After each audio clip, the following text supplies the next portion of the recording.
Last week, a Taliban assault on a government security forces base killed more than 100. The conflict is still costing large numbers of lives and blighting the country's prospects. So the appeal of peace is obvious, but it's proved elusive for many years. Could things be different now? After their overthrow, most of the key Taliban figures were banned by the US from the tribal assembly that confirmed Hamid Karzai as president. As the insurgency worsened, lesser Taliban figures were drawn into local deals, such as the British tried in Musa Qala in Helmand in 2006. Success was short-lived, and evidence of this and other secret talks infuriated President Karzai, who effectively blocked things until 2009, when Barack Obama called for direct talks with the Taliban leadership in Pakistan.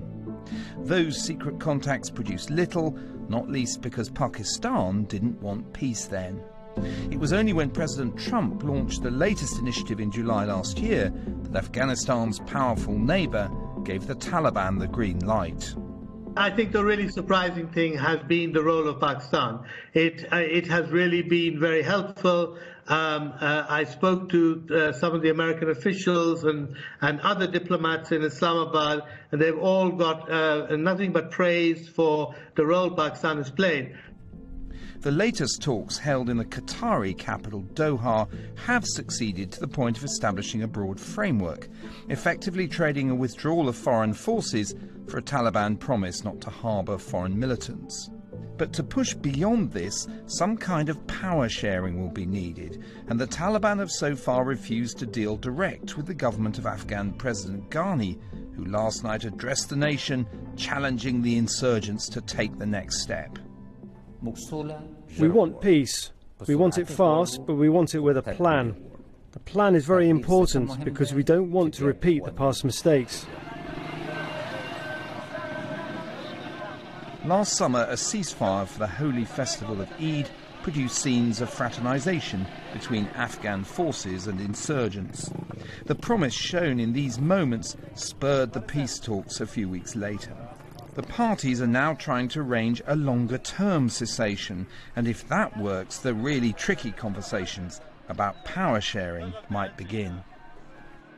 That was Mark Urban. We're joined live by retired Colonel Christopher D. Kolenda, who fought the Taliban in Afghanistan, was later involved in diplomatic talks with the group. Colonel Kolenda, you know what it's like to actually try and negotiate with the Taliban. Do you sense that these talks will have more effect? Emily, thank you so much for having me on your show. Yes, I know what that's like. I also know what it's like to fight the Taliban and bring the entire weight of the U.S. military onto them. I also know the agony of losing soldiers in combat. So I get these issues at a very, very visceral level, and that only scratches the surface to the concerns of Afghans who have been, of course, at war for over 40 years. So I think there is hope with these recent talks. I think there's some progress with respect to the Taliban making, or what seems to be a commitment to preventing al-Qaeda or other terrorist groups from using Afghan soil to plan terrorist and execute terrorist attacks. Certainly the Taliban have wanted the withdrawal of foreign forces, what they call the end of the occupation. I'm disturbed, concerned that there's been no discussion of human rights in this framework. But we'll have to wait and see. The devil's going to be in the details, and we'll see how the next round of negotiations works out, and certainly the extent to which the Taliban are going to be willing to discuss a broader framework that includes the Afghan government is going to be essential. Let me ask you, how do you know when you can trust the Taliban, when you're negotiating with people who have behaved and governed in the way they have?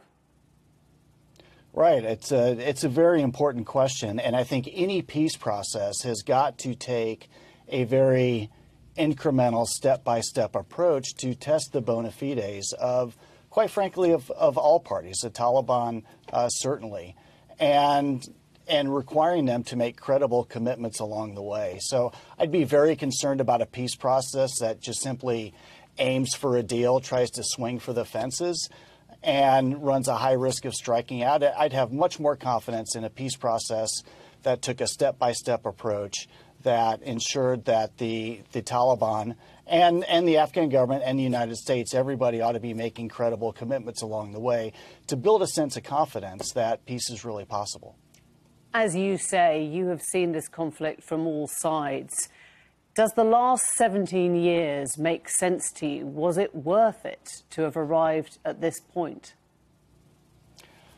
Well, sadly, in December of 2001, the Taliban actually offered to surrender. And they'd offered that to President Karzai. He intended to accept it. And then you can actually look up a New York Times story where the U.S. Secretary of Defense Donald Rumsfeld at the time said, no, we're not going to allow them to live in peace. We're going to keep fighting. They need to be brought to justice, et cetera. And that was one of many missed opportunities along the way.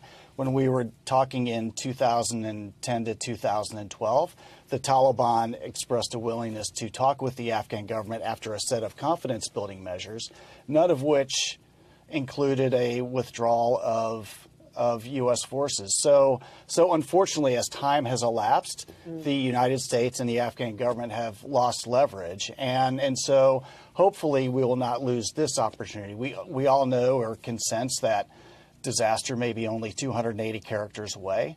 And we certainly hope that we have the patience to let a peace process progress that respects the service and sacrifices of Americans and Afghans alike. We'll let that one sink in. Colonel Kolenda, thank you very much indeed. Thanks for joining us.